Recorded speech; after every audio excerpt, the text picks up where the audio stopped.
Hello, friends, and happy Friday. Today we will be reading Chapter 5 of Cupid Doesn't Flip Hamburgers from the Adventures of the Bailey School Kids series. So, before we go over our questions from last week and I give you our new question this week, we are going to say our Kids on Course motto. So, repeat after me. I am smart.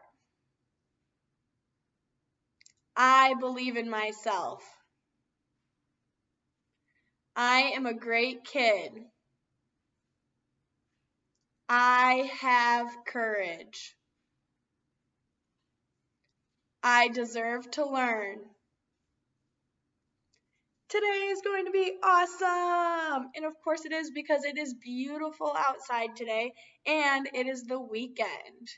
So last Monday, or on Monday, I asked you two questions. I said, question one, why does everyone think Mrs. Rosenblum is making people lovesick? Actually, I'm going to ask you the other question first because then it will go into question two. So, never mind. Question one, who is Billy? And Billy was kind of the school bully. He wasn't known to be a super nice kid and kind of mess with students all the time. So, question two. Now, why does Eddie think Mrs. Rosenblum is making people lovesick? And Eddie thinks that because, as we said, Billy is known as the school bully. And so after Mrs. Rosenblum pins a heart on his shirt, and it's the same one that Carrie had, he starts to act really, really nice to another one of the girls in their class. And he sits down with her and offers to share the treat that he has. So usually Billy's not that nice. So Eddie's starting to think that these hearts that Mrs. Rosenblum is pinning on students is making them lovesick. So I don't have a question for you today, but we will be finishing chapter 5 and heading into chapter 6, which will put us at about halfway for our book. So I want you to be thinking about how the book could possibly end and why you think that. So start making inferences about the ending of our book. Okay, chapter 5, Love Potions. Howie choked on his heart-shaped sandwich, and Melody laughed so hard she spit milk onto the table. Even Liza got caught in a fit of giggles. There are no such things as love potions, Melody told Eddie while she mopped up her milk using a red heart napkin. Mrs. Rosenblum is just spreading good cheer, Liza said. There's nothing wrong with being nice. There is if you don't want to be nice, Eddie snapped. Mrs. Rosenblum is ruining Bailey Elementary. Everyone is turning into gushy, oogle-eyed, love-struck twerps. You make Mrs. Rosenblum sound like Cupid, Melody said. Who? Eddie and Liza asked together. Howie pointed to a picture on the wall. Cupid is the fat little baby who shoots arrows at people. Whoever gets hit with an arrow falls in love. Eddie shrugged. Who knows? Maybe she is Cupid. She's not a baby, but you have to admit she is pretty chubby. His three friends started laughing again. Eddie glared at them and stood up to leave. You wait and see. Before long, everyone will be a lovey-dovey, goody two-shoes, and it'll all be Mrs. Rosenblum's fault. Eddie left his giggling friends and threw his trash in the garbage can. When he turned to leave, his view was blocked by a huge red wall with lacy pockets.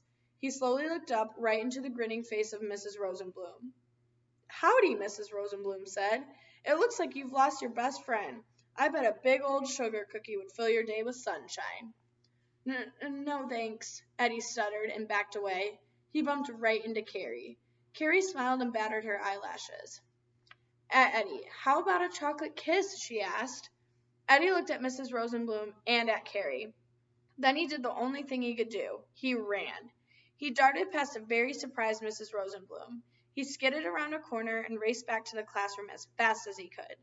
Eddie's heart was still thumping when the rest of the class quietly filed into the third grade room.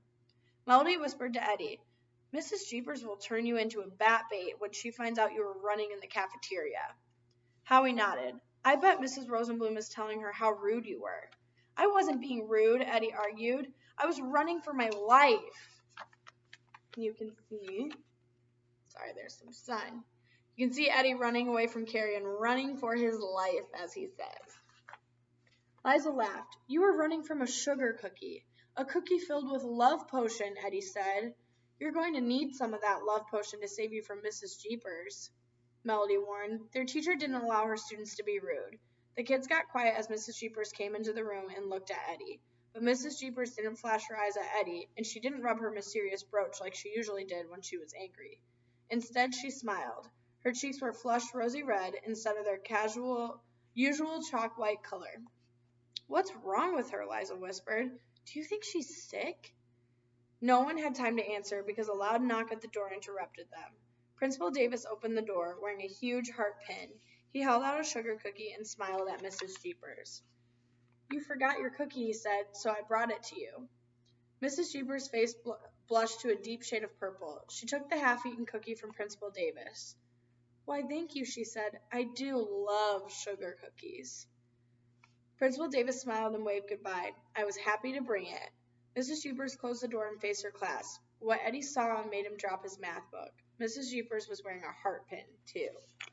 And you can see Principal Davis giving Mrs. Jeepers the other half of her cookie. That is all I have for chapter 5. So remember, for Monday, you are going to infer what you think the ending of this book could possibly be. So, how do you think the book will end, and why do you think that? That is all I have for you today. Enjoy your weekend, and I will see you on Monday. Bye, friends.